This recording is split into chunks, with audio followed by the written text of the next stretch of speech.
Რაღაცი ისტორიული მოხდა რუსეთის ტერიტორიაზე. უკრაინამ კიდევ ერთხელ ძლიერად დაარტყა თავისი დრონებით, მაგრამ ეს დარტყმა განსხვავებულია. ერთი შეხედვით ეს უბრალოდ კიდევ ერთი შორი მოქმედების იერიშია, რომელიც უკრაინამ რუსეთში განახორციელა. მაგრამ სწორედ ეს არის მთავარი, ერთ-ერთი მრავალთაგან. რაც ჩვენ აქ სინამდვილეში გვესახება არის უკრაინის ომის გარდამტეხი წერტილი. ძალა გადავიდა უკრაინის ხელში, რადგან მას აქვს მთელი იმპულსი და იდეალური სტრატეგია რუსეთის დასამარცხებლად. უკრაინა წლების განმავლობაში ემზადებოდა ამისთვის, ახლა ეს შედეგს იძლევა. და რომ ნახოთ როგორ ხდება ეს, ჩვენ გადაგიყვანთ რუსეთის ვორონეჟის ოლქში. რუსეთის რეგიონი, რომელიც ესაზღვრება უკრაინის ლუგანსკს და ახლოს მდებარეობს ხარკოვის ოლქთან, ვორონეჟი დაახლოებით 150 კილომეტრით, ანუ 93 მილითაა დაშორებული ომის წინა ხაზიდან. ეს უკრაინისთვის არაფერს ნიშნავს. ასეა უკვე დიდი ხანია, რადგან უკრაინა წლებია ბევრად უფრო შორს მდებარე ობიექტებსაც უტევს. მაგრამ 29 აპრილს უკრაინამ განსაკუთრებულ ობიექტს დაარტყა და ეს კოორდინირებული ძალისხმევით მოახერხა, რომელიც იმ სტრატეგიის გამოყენებას ეფუძნებოდა, რაც უკრაინამ რამდენიმე თვის წინ დანერგა. ყველაფერი რუსული ვერტმფრენით დაიწყო. ეს ვერტმფრენი ვორონეჟის აეროდრომზე იმყოფებოდა კიდევ 3 ვერტმფრენთან ერთად, რათა ჩაეტარებინა საწვავის შევსება და წინასაფრენის შემოწმებები, სანამ კიდევ ერთ მისიას შეასრულებდა უკრაინის ტერიტორიაზე. ფრინავებს ეს ბევრჯერ ექნებოდათ გაკეთებული. 4-დან ერთ-ერთი მაინც იყო Mi-28 ტიპის საბრძოლო ვერტმფრენი, ხოლო მეორე Mi-17 ტიპის სატრანსპორტო ვერტმფრენი. ეს ის რესურსებია, რომლებზეც რუსეთი ეყრდნობა ჯარის უკრაინაში გადასაყვანად და ცეცხლი გაუხსნან ყველას, ვინც მათ შეჩერებას ცდილობს. 29 აპრილის საწვავის შევსება უბრალოდ კიდევ ერთი მოკლე გაჩერება უნდა ყოფილიყო, სანამ ვერტმფრენის ფრინავები თავიანთ საქმეს გააგრძელებდნენ. ამის ნაცვლად ეს ტარიღი იქცა დღედ, როდესაც უკრაინამ ომის ერთ-ერთი ყველაზე შთამბეჭდავი დარტყმა განახორციელა. როდესაც რუსეთის ვერტმფრენები საწვავით ივსებოდა, უკრაინული დრონები ცაში აფრინდა. პირველი პირის ხედვის კამერებით აღჭურვილი დრონები 90-ზე მეტი მილის მანძილზე ვორონეჟისკენ გაფრინდა და გაჩერებულ ვერტმფრენებზე მიიმართა. რუსეთს არაფრის გაკეთება არ შეეძლო. ის, რაც უსაფრთხო ზონად ითვლებოდა, კომპრომეტირებული აღმოჩნდა. საჰაერო თავდაცვა ან ვერ იმუშავა, ან საერთოდ არ იყო ადგილზე და ერთის შემდეგ მეორე, უკრაინის დრონებმა მანძილი დაფარეს და პირდაპირ დარტყმები მიაკენეს. დარტყმების ვიდეო მტკიცებულებები უკვე გააზიარა უკრაინის უპილოტო სისტემების ძალების მეთაურმის მეთაურმა რობერტ ბროუდიმ სიხარულით. დარტყმები მიაყენეს ძრავის განყოფილების უკანა ცენტრალურ ნაწილში, თავარი პროპელერის პირების გვერდისავლით. ამ დარტყმის შედეგად, როგორც ბროუდიმ ტელეგრამის პოსტში გაავრცელა, რომელიც დარტყმას ეხებოდა, უპილოტო აპარატის მიერ დაზიანების შემდეგ დაიღუპა ვერტმფრენის ტექნიკური მომსახურების მინიმუმ 1 სპეციალისტი. თანდართული ვიდეო აჩვენებს, რამდენად ზუსტი გახდა უკრაინის დრონები. რუსეთისთვის ამ თავდასხმის ფასი უზარმაზარი იყო. დაკარგული არ არის მხოლოდ ტექნიკოსი. ეს თავისთავად საკმარისად საზიანოა. რუსეთს სწრაფად უმცირდება სამხედრო სფეროში გამოცდილი ადამიანების რაოდენობა, რადგან 10,000-ობით ადამიანს ფრონტის ხაზზე სიკვდილზე აგზავნის იმის ნაცვლად, რომ მათ დამხმარე როლებში გადაამზადოს. მაგრამ ყველაზე მეტად რუსეთს ვერტმფრენები დააკლდება. მას შემდეგ ვარაუდობენ, რომ უკრაინამ Mi-8-ს გაანადგურა იმ სხვა ვერტმფრენებთან ერთად, რომლებიც ადრე ვახსენეთ. ეს ვერტმფრენი მრავალფუნქციურია და შეუძლია როგორც ჯარისკაცების გადაყვანა, ასევე სახმელეთო ნაწილებისთვის ცეცხლის მხარდაჭერის გაწევა. მისი ჩამოგდება ნიშნავს, რომ რუსეთმა დააკარგა დაახლოებით 6 მილიონი დოლარი უკრაინული დრონის გამო, რომლის ღირებულებაც სავარაუდოდ ამ თახის მიათედზე ნაკლებია. იგივე ტიპის გრძელდისტანციური FPV დრონებით ჩამოგდებული Mir-8-ის წარმოება რუსეთს დაახლოებით 3-ჯერ მეტი დაუჯდა. დაამატეთ 18 მილიონი დოლარი, 6 მილიონ დოლარს და მიიღებთ 24 მილიონ დოლარიან დღეს უკრაინისთვის. სინამდვილეში კი კიდევ უფრო მეტს. Aircraft 24-ის მიხედვით უკრაინამ ჩამოაგდო Mi-17, რომლის ღირებულებაც 22 მილიონ დოლარამდე. ამოუცნობია ეს რუსეთში წარმოების თვითღირებულებაა თუ ექსპორტის ფასი. მაგრამ თუნდაც ვივარაუდოთ, რომ რუსეთს საკუთარი საჭიროებისთვის ამ ვერტმფრენის წარმოება 2-ჯერ ნაკლები უჯდება, ეს მაინც კიდევ ერთი ძვირადღირებული ტექნიკაა, რომელიც უკრაინის საჰაერო სანქციებმა გაანადგურა. პირდაპირ რომ ვთქვათ, რუსეთს ამ ტიპის დანაკარგებთან უკვე უნდა იყოს შეჩვეული. რუსეთის ვერტმფრენებს უკრაინის წინააღმდეგ კარგად არ უმარხლებთ. რუსეთის ვერტმფრენები მიწაზე ააფეთქეს უკრაინელმა პარტიზანულმა ჯგუფებმა, როგორც ვნახეთ, როდესაც Mi-28N გაანადგურეს საწვრთნელ ცენტრში ტვერის ოლქში 2025 წლის აგვისტოში. ისინი ასევე ჩამოაგდეს ფრენისას, როგორც ვნახეთ სექტემბერში, როდესაც უკრაინულმა დრონებმა ჩამოაგდეს Mir-8-ში, ასეთი იშვიათ თავდასხმაში, რომლის მოსვლასაც რუსეთი ვერასდროს წარმოიდგენდა. ამ დროისთვის პუტინის შეჭრის დაწყებიდან რუსეთმა დაკარგა 352 ვერტმფრენი უკრაინის ფინანსთა სამინისტროს მონაცემებით. მაგრამ ამჯერად რაღაც განსხვავებულია. აქ ხედავთ, რომ ვითარება უკრაინის სასარგებლოდ იცვლება, რადგან გარდამტეხი წერტილი მიღწეულია. სანამ ამაზე გადავიდოდეთ, ხიბს გამოყოთ ის უზარმაზარი კოორდინაცია, რომელმაც უკრაინას საშუალება მისცა ბოლო დარტყმა წარმატებით განეხორციელებინა. ეს არ ყოფილა ერთჯერადი დარტყმა, რომელიც მხოლოდ ერთმა უკრაინულმა დანაყოფმა განახორციელა. ეს საჭიროებდა დაგეგმას. პირველ რიგში უკრაინის სადაზვერო სამსახურები უნდა ყოფილიყვნენ ჩართული. უბრალოდ ასე არ უშვებენ დრონებს ასაფრენ ბილიკზე, რომელიც თითქმის 100 მილის დაშორებითაა, იმ იმედით, რომ იქ შემთხვევით იქნება რამე ღირებული სამიზნე. უკრაინის დრონების დანაყოფებს ზუსტად ეცოდინებოდათ, რას აკეთებდნენ რუსეთის საწვავის შევსების პროცესში მყოფი ვერტმფრენები და მათ თავიანთი იარაღით საში გაუშვეს ისე, რომ დროულად მიაღწიათ და ზუსტად საჭირო მომენტში დაერტყათ. არაფერს შეძლებს შეუმფრენი დრონის შესაჩერებლად, როცა მიწაზეა და საწვავს ავსებს. უკრაინამ წინასწარ ზუსტად იცოდა, რას აპირებდა. და როცა ოპერაციის დატყების შესაფერისი დრო დადგა, უკრაინამ ყველაფერი ბოლომდე გააკეთა. 3 მისი დანაყოფი მონაწილეობდა ვორონეჟზე თავდასხმაში, მათ შორის 429 ცალკეული ბრიგადა, რომელიც უკრაინაში ცნობილია როგორც ახილესის ბრიგადა, 53 ცალკეული საარტილერიო ბრიგადა. და დანაყოფი, რომელიც ხშირად უკრაინის ყველაზე შთამბეჭდავი დრონული დარტყმების უკან დგას, უკრაინის უსაფრთხოების სამსახურის ალფა დანაყოფი. როგორც ჩანს, საკმაოდ ნათელია, რომ დრონული დარტყმების უშუალო განხორციელება ალფა დანაყოფმა უზრუნველყო. რაც შეეხება დანარჩენ ორ დანაყოფს, რთულია თქმა. პროդიმ განაცხადა, რომ ისინი მონაწილეობდნენ, მაგრამ არ დაუკონკრეტებია როგორ. ეს ჭკვიანურია. რატო უნდა უთხრას რუსეთს, როგორ ახორციელებს უკრაინა დრონულ დარტყმებს? პუტინის ხელქვეითებს არ ჭირდებათ მინიშნებები იმის შესახებ, როგორ შეაჩერონ მომავალში მსგავსი თავდასხმები. მაგრამ ამ ეტაპზე უკრაინის კოორდინაცია არ არის ის, რაზეც პუტინი იდარდებს. ეს არც კი არის ვერტმფრენების დაკარგვა და არც რუსეთის სამხედრო ძალის დაქვეითება, ან ის ფინანსური დანახარჯი, რაც ამას მოჰყვება, რაც რუსეთის პრეზიდენტს ფეხებს აუკანკალებს. პუტინის ნამდვილი პრობლემა ახლა ისაა, რასაც ეს ბოლო თავდასხმა წარმოადგენს. ვორონეჟში უკრაინის წარმატება უბრალოდ იღბალი არ ყოფილა. მან განახორციელა თავდასხმა, რომელიც შესაძლებელი გახდა იმ ერთი რამის სისტემური განადგურებით, რაც ომის დაწყებიდან მოყოლებული რუსეთს უკრაინის დრონებისა და შორ მანძილზე მოქმედი იარაღის განიცავდა. ეს ყველაფერს ცვლის. სხვათა შორის, თუ ასეთი ანალიზი გსურთ, უფრო ხშირად იხილოთ, აუცილებლად გამოიწერეთ The Military Show. ჩვენ ყოველ კვირას ასე ვშლით ყველაფერს დეტალურად. ის რაც უკრაინა 29 აპრილს შეძლო და ის რასაც ახლა რუსეთთან მიმართებაში აკეთებს, შესაძლებელი გახდა მუდმივი კამპანიის წყალობით, რომელიც რუსეთის საჰაერო თავდაცვის სისტემების დასუსტებაზეა ორიენტირებული. ახლა უკვე ჩნდება მტკიცებულებები, რომ ამ კამპანიამ შედეგი გამოიღო. რუსეთი არასდროს ყოფილა ისეთი ეფექტური თავისი ცის დაცვაში, როგორც მას სურდა. უბრალოდ შეუძლებელია ყველაფრის დაცვა.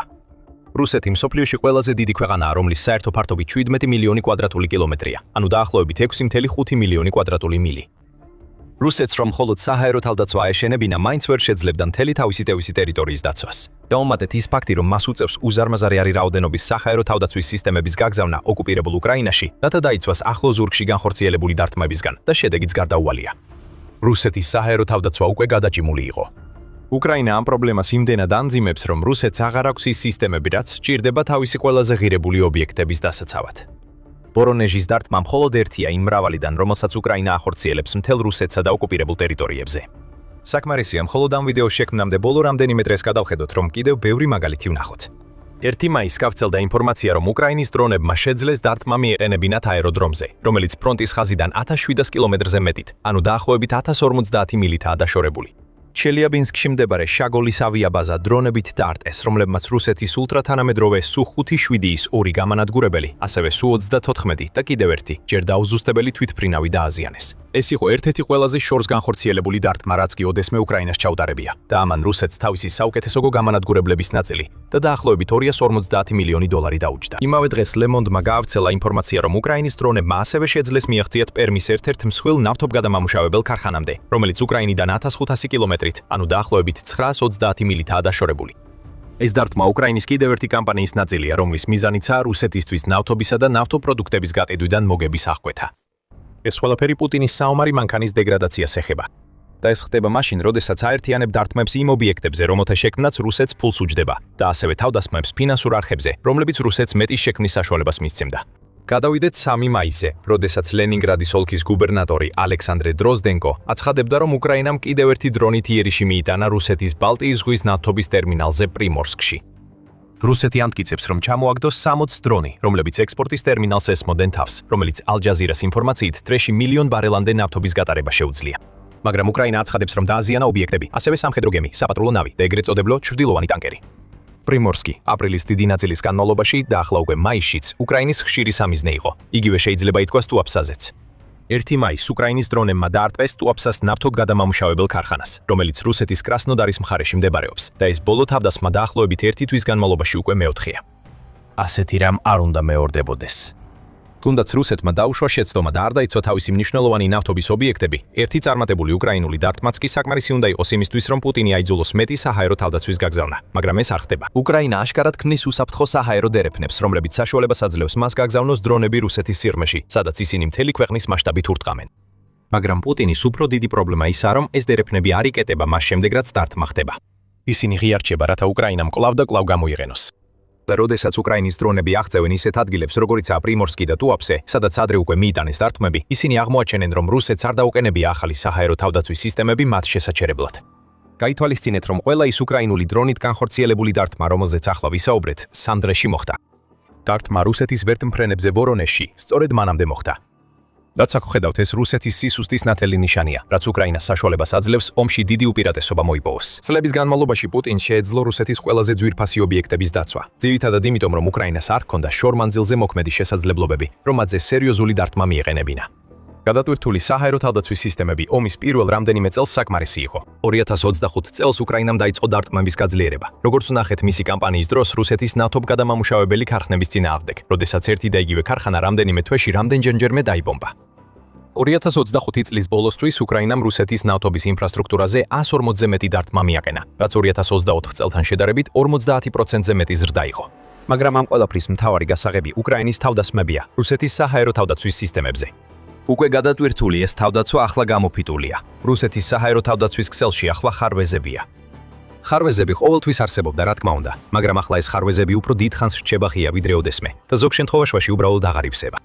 ეს პუტინის დაუდევრობა არ არის, ეს აუცილებლობაა.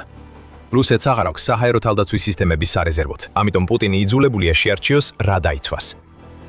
უკრაინა უკვე თვეები აძლიერებს ზეწოლას რუსეთის საჰაერო თავდაცვაზე, რომ ეს მდგომარეობა შექმნას.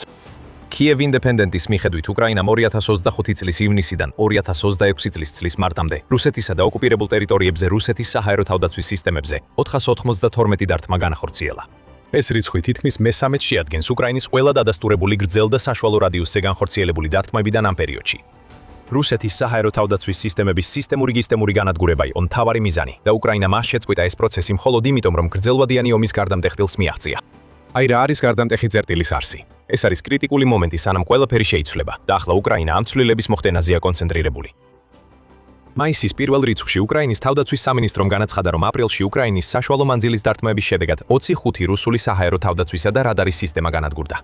ეს თითქმის ერთი სისტემა დღეშია და ყველა მათგანი უნდა ჩანაცვლდეს საჰაერო თავდაცვის სისტემებით, რომლებიც ან უკრაინის სხვა ნაწილებში იყო, ან რუსეთში, თუ ვლადიმერ პუტინი იმედოვნებს, რომ შეინარჩუნებს იმ ტერიტორიას, რომელიც მისმა ჯარებმა დაიკავეს. რუსეთიც ასევე მარაგების პრობლემებსაც ებრძვის. უკრაინის შეიარაღებული ძალების მთავარ სარდალმა ოლექსანდრ სივსკიმ აპრილის ბოლოს განაცხადა, რომ რუსეთს არ აქვს საკმარისი საჰაერო თავდაცვის რაკეტები უკრაინის დრონების წინააღმდეგ. დასუსტებას და ამანგრეველი შედეგები მოჰყვება. და საქმე იმაშია, რომ რუსეთი ვერ შეძლებს საკმარისად სწრაფად ააშენოს ახალი საჰაერო თავდაცვის სისტემები და რადარები, რათა ჩაანაცვლოს ის, რაც დაკარგა. თუ ამას შეძლებდა, რუსეთი საერთოდ არ იქნებოდა ამ მდგომარეობაში. რა თქმა უნდა, ეს ყველაფერი არაფერს ნიშნავდა, რომ არა ის ფაქტი, რომ უკრაინა სარგებლობს რუსეთის საჰაერო თავდაცვის დასუსტებით თავისი გრძელ და საშუალო რადიუსის დრონებით განხორციელებული დარტყმებით. მაგრამ უკრაინამ ნამდვილად ისარგებლა ამით. უკრაინამ რუსეთის საჰაერო თავდაცვის განადგურებას თან დაურთო მუდმივი დარტყმები, რომლებიც შესაძლებელი გახდა უკეთესი და უფრო ძლიერი იარაღის შექმნის და უღალავი მცდელობით, რათა შეძლოს რუსეთის შიგნით მნიშვნელოვან სამიზნეებზე დარტყმა. FP9 ერთ-ერთი ასეთი იარაღია. Firepoint-ის მიერ შექმნილი FP9 ბალისტიკური რაკეტაა, რომელსაც შეუძლია მოსკოვამდე სიღრმეში დარტყმა და ზომითაც უფრო დიდია ვიდრე რუსეთის საკუთარი ისკანდერის ბალისტიკური რაკეტები. უკრაინას არასდროს უნდა შესძლებოდა ასეთი იარაღის შექმნა. პუტინს ეგონა ქვეყანა ბევრად ადრე დაიშლებოდა, მაგრამ ახლა უკრაინას FP9 უკვე გზაში აქვს. და უკრაინამ უკვე შექმნა საფუძველი იმისთვის, რომ ამ რაკეტამ სრულად გაანადგუროს ყველაფერი, რასაც რუსეთში მიზნად აირჩევს. ერთი წელი თავდაცვების განადგურებაში გავიდა, რაც პინების დადგმას გავდა. FP9 და უკრაინის შორ-მანძილზე მოქმედი დრონები ამ პინებს დააგდებენ. გაუმჯობესებული შორ-მანძილზე მოქმედი არსენალის ხარისხთან ერთად, უკრაინა მასობრივად აწარმოებს იარაღს. აპრილის 30-ში ABC News-მა გაავრცელა ინფორმაცია, რომ რუსეთმა საკუთარი რეკორდი მოხსნა უკრაინის მიმართულებით რაკეტებისა და დრონების გაშვებაში. უკრაინის საჰაერო ძალების მიხედვით რუსეთის 6804 ჭურვი შევიდა უკრაინის ტერიტორიაზე, რაც რუსეთმა წინა რეკორდი 6600 ჭურვი, რომელიც მარტში იყო დაფიქსირებული მოხსნა. შეიძლება გაიფიქროთ, რატომ გიყვებით რუსეთის თვიურ დრონებისა და რაკეტების რაოდენობაზე, როცა უკრაინის რაოდენობებზე ვსაუბრობთ. ამაზე მარტივი პასუხი არსებობს. რუსეთის არც ერთი ბოლო რეკორდული თვე არ აჯარბებს იმას, რაც უკრაინამ მარტში გააკეთა. რუსეთმა თავი გამოავლინა. მისმა თავდაცვის სამინისტრომ განაცხადა, რომ უკრაინამ რუსეთში 7347 დრონი გაუშვა, რაც ორივე ქვეყნისთვის ყველაზე მაღალი თვიური მაჩვენებელია და საშუალოდ დღეში 227 აპარატს შეადგენს. უკრაინამ ერთ-ერთ მთავარ სფეროში რუსეთს გადაასწრო და ამას ახლა ახერხებს, რადგან თვეების განმავლობაში მუშაობდა იმ საჰაერო თავდაცვის სისტემების დასუსტებაზე, რომლებიც მის დრონებს შეაჩერებდნენ. ახლა როცა ეს თავდაცვა ასე გაფანტული და დაზიანებულია, უკრაინა თითქმის სურვილისამებრ ახერხებს დარტყმას და მზად არის რეკორდული რაოდენობის დრონების გაშვებაზე რუსეთში, რასაც მალე ბალისტიკური რაკეტებიც, როგორიცაა F-9 შეუერთდება. და თუ გაინტერესებთ, უკრაინამ ისევ აჯობა რუსეთს შორ მანძილზე მოქმედი დრონების რაოდენობით. აპრილშიც თუ არა, ჩვენ არ ვიცით. რუსეთის თავდაცვის სამინისტრო მოულოდნელად ძალიან დადუმდა უკრაინის თავდასხმებთან დაკავშირებით. ეს გასაკვირი არ არის. სამინისტრომ მარტში იმაზე მეტი გაამშავნა, ვიდრე უნდა გაემშავნები. და ახლა აღარ სურს ისევ გამოვიდეს და თქვას, რომ უკრაინა შორ მანძილზე მოქმედი იარაღების ბრძოლაში აჯობებს, მაგრამ ამას საჭიროებაც აღარ აქვს. მტკიცებულებები ყველას თვალწინ არის. განადგურებული ვერტმფრენები ვორონეჟში, დამწვარი ნავთობი ტუაპსასა და პრიმორსკში და განადგურებული გამანადგურებელი თვითმფრინავები რუსულ ავიაბაზაზე, რომელიც უკრაინიდან 900 მილზე მეტითაა დაშორებული. რუსეთს უბრალოდ ვეღარ შეუძლია თავისი ყველაზე ძვირფასი რესურსების დაცვა, იქნება ეს ოკუპირებულ ტერიტორიებზე თუ საკუთარ ტერიტორიაზე. ახლა უკრაინას მხოლოდ ზეწოლის გაგრძელება დარჩენია. ყოველი საჰაერო თავდაცვის სისტემის განადგურება კიდევ უფრო ასუსტებს რუსეთს. ეს არის თავდაცვის რეალურ დროში მიმდინარე ნელი განადგურება 1000 მცირე დარტყმით. და ეს ხდება იმიტომ, რომ რუსეთის საჰაერო თავდაცვის სისტემებმა უუნარო აღმოჩნდნენ უკრაინის ახალი თაობის დრონებისგან თავის დასაცავად. ფაქტობრივად უკრაინა არაფერს აკეთებს ახალს. ეს არის კლასიკური საჰაერო თავდაცვის ჩახშობის სტრატეგია. ხოლო ამას წლები დასჭირდა განხორციელებისთვის, რადგან უკრაინას მოუწია იმ იარაღების შექმნა, რაც ამისთვის სჭირდებოდა, მაშინ როცა რუსეთი მას ბომბავდა. ახლა უკრაინას ეს იარაღები უკვე აქვს. მას აღარ უწევს ნებართვის თხოვნაზე, ან იმაზე ფიქრი, რომ რუსეთის სამიზნეები მიუწვდომელია. რაც უკრაინას სურს დაარტყას, სწორედ იმას გაანადგურებს და სწორედ ამიტომ შეიცვალა ძალთა ბალანსი. რუსეთის საჰაერო თავდაცვა განაგრძობს დაშლას. მეტი მსგავსი დარტყმა, რაზეც ვისაუბრეთ, მოხდება მაშინ, როცა უკრაინის დრონების ჯგუფები გაიზრდება და ის ბალისტიკურ რაკეტებს გამოიყენებს. პუტინს ეს ყველაფერი არასდროს წარმოედგინა და ახლა მას არ აქვს გზა რომ ეს შეაჩეროს. რუსულ ჭრილობებს ზედ მარილიც უხვად მოაყარეს. როდესაც უკრაინა უფრო ეფექტური ხდება შორ მანძილზე დარტყმებში ვიდრე ოდესმე, მან ასევე იპოვა გზა რომ რუსეთის არსენალში ერთ-ერთი ყველაზე მნიშვნელოვანი იარაღი პრაქტიკულად გამოუსადეგარი გახადოს. პლანირებადი ბომბები ნეიტრალდება და უკრაინის შიგნით გამოუსადეგ ნამსხვრევებად იქცევა. კიდევ ერთი მნიშვნელოვანი ცვლილება ხდება და მეტი ინფორმაციისთვის შეგიძლიათ უყუროთ ჩვენს ვიდეოს. თუ მოგეწონათ ეს ვიდეო არ დაგავიწყდეთ, გამოიწეროთ The Military Show, რომ იყოთ ინფორმირებული უკრაინის ომის უახლესი მოვლენების შესახებ. და მადლობა როგორც ყოველთვის ყურებისთვის.